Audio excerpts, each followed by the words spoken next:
Amigos de AMPI TV, unas horas después de que el gobierno anunciara el retorno de las clases, el programa Cóctel TV fue recibido por el propio presidente del CODICEN, el doctor Robert Silva.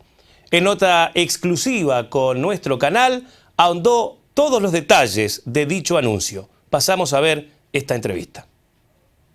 Un gusto estar con ustedes, un gusto estar en este medio nuevamente, que supe estar en otras oportunidades. Agradecido que hayan venido hasta el CODICEN para interiorizarse y difundir e informar sobre una cosa tan importante.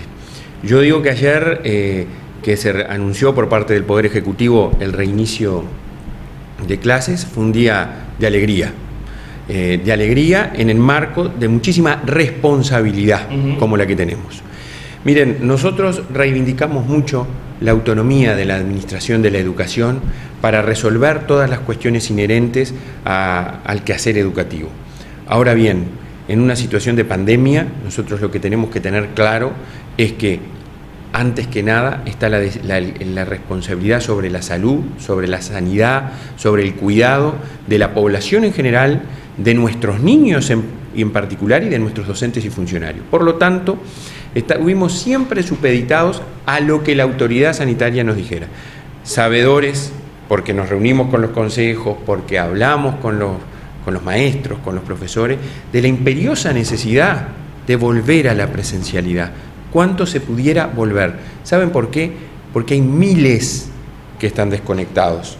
Porque si bien hay un esfuerzo sostenido de los docentes y de la comunidad educativa por mantener el vínculo desde la virtualidad, nos hemos dado cuenta que hay muchos a los cuales no hemos podido llegar. Entonces, nos pareció importante consultar, nos pareció importante estar en contacto permanente y ayer nos habilitaron y hemos establecido ese retorno gradual en 3 etapas separadas por 15 días que nos permite ir monitoreando y evaluando. ¿Cuáles serán esas etapas, no? Porque por lo que estamos observando, esto va a ser gradual. Quizás el área metropolitana y Montevideo en una primera etapa no estaría contemplada. Sí, quizás nuestra zona, el interior y particularmente de donde nosotros venimos. Sí, nosotros tenemos una recomendación que es ese regreso paulatino. Ustedes saben que hicimos hisopados a más de 300 maestros y auxiliares en la semana pasada, el 18, anunciamos el 18 y se hicieron el 19 de mayo,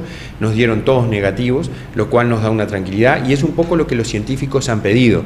Los científicos han dicho, bueno, se puede volver a clases en forma paulatina, en forma gradual, territorializada, con muchas medidas de seguridad y de precaución, pero monitoreando. Fue lo que hicimos, monitoreamos.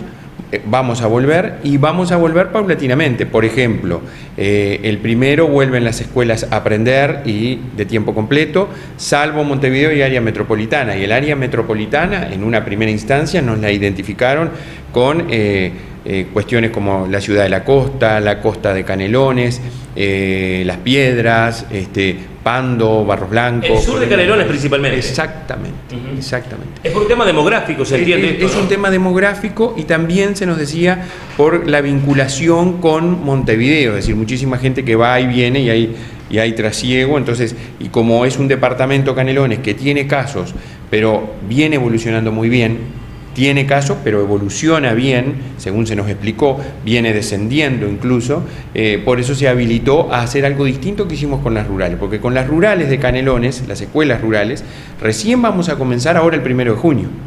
Entonces, fue distinto, pero nosotros vamos a tomar todas las medidas correspondientes, pero nos parece una buena noticia. Ahí va. En estos últimos tiempos, digamos, el tema del trabajo era a distancia, eran los que tenían conectividad, podían trabajar. Y ahora, de alguna manera, ¿podrán convivir ambos sistemas, el presencial y el otro? Quiero decir, al no ser obligatorio, algunos padres pueden optar por el sistema que estaban utilizando sus chicos, estar en sus casas, aquellos que tienen conectividad. ¿Y cómo sería la evaluación eventualmente? Si mixta o cómo está definido esto. Nosotros tenemos dos cuestiones. La presencialidad en el sistema educativo es insustituible. Nosotros creemos que los padres son los que tienen que tomar la decisión en un marco de incertidumbre como el que tenemos. Entonces, por eso nosotros decimos, la educación sigue siendo obligatoria. En esta situación de pandemia, lo que les decimos a los padres es voluntario el reintegro presencial. Obviamente que confiamos mucho en el diálogo de nuestra comunidad, de nuestros docentes con los padres, para lograr que ellos tomen la decisión, que no es fácil, de que sus hijos vuelvan a la escuela y a los centros educativos. En ese contexto no va a ser lo mismo volver a tener alguna instancia presencial que no tenerla. Combinaremos presencialidad con no presencialidad, con educación mediada por la tecnología. Y serán los docentes los que verán cómo van avanzando. La evaluación de esa realidad va a ser una evaluación formativa, va a ser una evaluación conceptual. Nosotros hemos estado hablando, y un poco ha sido la sugerencia, de no hablar de notas, de no establecer calificación numérica, sino de tener un mano a mano, a la distancia, un feedback con el estudiante, entre docente, estudiante, comunidad, y estimular el proceso de avance que vaya teniendo para ir certificando, por llamarlo de alguna manera, comprobando, por llamarlo de otra, logros que se vayan obteniendo. ¿Qué tipo de balance de evaluación se saca de este sistema que era inédito para nuestro país porque las circunstancias lo obligaron, el hecho de estudiar a distancia, tanta cantidad de alumnos? Sí, tú sabes dos cosas, que nosotros llegamos a la educación, lo dijimos siempre, ¿no? Cuando ustedes nos entrevistaban en otra etapa de nuestra vida, siempre dijimos, no hay que llegar a los gobiernos con ánimos fundacionales. Hoy, por decisión de la ciudadanía, está este gobierno que ha confiado en nosotros para que estemos en la presidencia del CODICEN, de la Administración de la Educación Pública. Y nosotros aquí llegamos sin ánimo fundacional. Porque cuando uno llega a un gobierno, circunstancialmente como estamos nosotros, y llega con ánimo, yo soy el crack, yo voy a hacer todo lo que tengo que hacer, los que pierden son los estudiantes, son los docentes, son las comunidades, y es la sociedad que pagó impuestos e invirtió para que muchas decisiones y acciones se llevaran adelante, como tristemente nos pasó en el pasado reciente en muchas cosas. Entonces nosotros lo que llegamos acá decimos, bueno, miren, hay una buena cosa, hay una base. El país ha venido invirtiendo desde hace mucho tiempo en tecnología. El plan Ceibal, en esta última etapa, sin desconocer la anterior, pero en esta última que se redireccionó hacia plataformas educativas, hacia recursos tecnológicos que apoyen el proceso de enseñar y de aprender, es algo muy bueno. Y estaba siendo totalmente subutilizado en el sistema educativo, público y privado. Ahora, fíjense que nosotros teníamos al inicio de las clases, el tope máximo de usuarios en la plataforma CREA había sido 15.000. Ahora llegamos a 700.000 usuarios nuevos, con millones de actividades realizadas en el marco de la plataforma. Entonces, esto constituye una oportunidad. Utilicemos lo bueno que teníamos, potenciemos lo que hemos logrado de esa mayor interacción entre educación y tecnología y miremos el porvenir. Digamos, que esto no sea solo algo que haya pasado porque tenemos el COVID-19, el coronavirus, no. Que esto nos haya pasado, nos sirva de aprendizaje y quede a futuro. Y yo estoy seguro que va a pasar, porque vos sabés que, como vos sabés, ustedes saben, yo llegué a CODICEN antes porque me votaron los maestros, los profesores, me pusieron acá en el CODICEN como consejero. Y yo tengo un muy buen vínculo con muchísimos docentes a lo largo y ancho de todo el país. Y ellos me dicen, mirá Robert, yo la verdad que nunca había explorado esto de trabajar en plataforma, de generar... Claro. Y a partir de ahora llegó, en mi actividad, en mi práctica educativa, llegó para quedarse. Y ahí nosotros tenemos que estar como sistema educativo apoyando a ese docente, apoyando a las comunidades e integrando a los planes y programas también toda esta cuestión de la tecnología. Durante lo que fue la conferencia y el anuncio del retorno de las clases, alguien preguntó por ahí qué pasa si la cosa se complica, si la enfermedad avanza, porque relativamente Uruguay lo tiene controlado. ¿Qué puede pasar a nivel educativo? ¿Hay que necesariamente volver atrás? ¿Hay que suspender las clases en caso de que el brote, digamos, se afirme, por decirlo de alguna manera? A ver, nosotros en eso vamos a mostrar lo que nos diga el sistema sanitario. Nosotros el 13 de marzo, 14, suspendimos las clases porque el SINAE nos lo dijo. Estamos retomando amparados por el SINAE. Lo hicimos en la rural y lo hacemos ahora, y ahora con el respaldo de los científicos.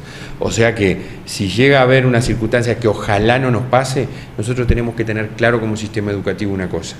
Tenemos que dar pasos firmes, porque es como en la vida. Cuando uno da paso firme y tiene que volver para atrás, no cae. Y acá es lo mismo. Nosotros tenemos protocolos ya aprobados, tenemos que terminar de redondear otros protocolos. Ayer nos entregaron un aporte muy bueno de los científicos vinculado al retorno de los niños a los centros educativos y en ese contexto tenemos que trabajar. En el ámbito mundial, ¿hay algún ejemplo que se pueda aplicar a nuestro país? Si bien nosotros somos ejemplo también por lo controlado que está todo el tema. Ayer fuimos titular en el mundo. Claro, exactamente. Bueno, con respecto al retorno de clases, en algún lugar del mundo, ¿hay algún ejemplo a tomar por nuestro país para que sea tomado precisamente para eso? Bueno, nosotros hemos estado analizando y tenemos información e incluso en el documento de los científicos se habla de Dinamarca, de Filadelfia, de Francia, es decir, acciones que han tomado. Hay una cuestión que es clara, que es que tenemos que todos trabajar en lograr ese distanciamiento físico que es imprescindible, en lograr la existencia de cuestiones sanitarias en los centros, las prácticas nuevas del hablar con la distancia que hay que tener, de usar el tapaboca, de lavarse las manos antes de ingerir alimentos, o tener prácticas habituales de lavado de mano, el usar el alcohol en gel, en fin, la alfombra sanitaria, todas esas cuestiones que están en nuestros protocolos y que, como pasó en las escuelas rurales, yo he visitado varias escuelas rurales, cumplen a rajatabla esas cuestiones. Entonces nosotros tendremos que hacerlo y ver cómo ha pasado en otros lugares, qué prácticas de enseñar y de aprender han tenido, porque el distanciamiento hace que en un salón que es un poco más que este espacio en el que estamos, primaria tiene 22 a 24 niños de promedio, secundaria tiene 30. ¿Cómo vamos a hacer? Bueno, vamos a tener que fraccionar los grupos, dividir la asistencia, utilizar el centro, por eso decíamos, no pueden ir todos el mismo día, porque capaz que van los primeros y los segundos en un liceo un día y se utiliza todo el espacio y hay que el equipo docente redireccionarlo para ver cómo pueden trabajar, los adscriptos, los profesores orientadores bibliográficos, los POITE, el profesor de matemática, el de historia. Yo estoy convencido de que vamos a lograr generar sinergia en las comunidades educativas para atender a nuestros niños y a nuestros jóvenes. ¿Va a ser fácil? No va a ser fácil. ¿Qué es lo más complicado? ¿Preparar al personal docente, a los directores, a los propios alumnos, a los padres, acostumbrarse a esta nueva normalidad también desde los centros educativos? Sí, yo creo que va a ser muy complejo todo. Este es un conjunto concatenado de esfuerzos que tenemos que hacer uno tras otro para lograr el resultado último, que es comenzar de la mejor manera posible. Creo que acá un rol protagónico lo van a cumplir los directores de los centros educativos, los equipos de dirección de los centros educativos, en articulación con las inspecciones y obviamente en la cancha esos equipos directivos con la comunidad educativa, todo. Esto es lo de docencia directa, para entendernos, el de matemática, el de historia, el de geografía, y los de docencia indirecta, el adscripto, el profesor orientador pedagógico, el educador, todos ellos van a tener que interactuar para lograr la mejor vuelta a clase. ¿La segunda y tercera etapa depende exclusivamente del éxito de la primera? Yo creo que sí, y de lo que el SINAI y el sistema sanitario nos diga. Ustedes ven que es un sistema paulatino de regreso. En la primera etapa están comprendidos en el entorno de 78.000, 79.000 niños, niños y jóvenes. Sí, claro. En la segunda etapa 230.000, hasta llegar a los 690.000 del sistema educativo todo público. Aparte están los privados. Entonces creo que eso es una cuestión bien importante a tener en cuenta. Bien, perfecto. ¿Para cuándo se estaría cumpliendo con las 3 etapas en caso de que todo salga bien? ¿Estaríamos cerrando el año de alguna manera con estas medidas que se han tomado? Yo creo que sí, que nosotros podríamos pensar en cerrar el año lo antes, cuando corresponda. Hay algunos ciclos que nos permite la extensión y hay otros ciclos que no, y veremos luego cuando comenzamos el siguiente. Bien, con respecto a los padres y a eso que de alguna manera definen la obligatoriedad, no existe en este caso, estamos hablando de lo voluntario. ¿Usted como presidente del CODICEN recomienda algo en particular a los padres? Es decir, tenga confianza en el sistema, tenga confianza en la salud, tenga confianza en este país que hasta el momento ha sido ejemplo. ¿Es una señal que hay que dar ustedes desde la educación? ¿Es una señal responsable dentro de esa libertad responsable que tanto se pregona? Sí, creo que sí. Creo que acá lo que nosotros le queremos pedir a la gente es que confíe en el sistema educativo, en nuestros docentes, en nuestros funcionarios, en que estamos tomando decisiones en forma responsable, en forma articulada, coordinada y guiados por la autoridad sanitaria del país, y que esto también es un esfuerzo de las familias, Nosotros sin la familia no podemos hacer nada. Es un aliado estratégico de la educación, lo ha sido siempre.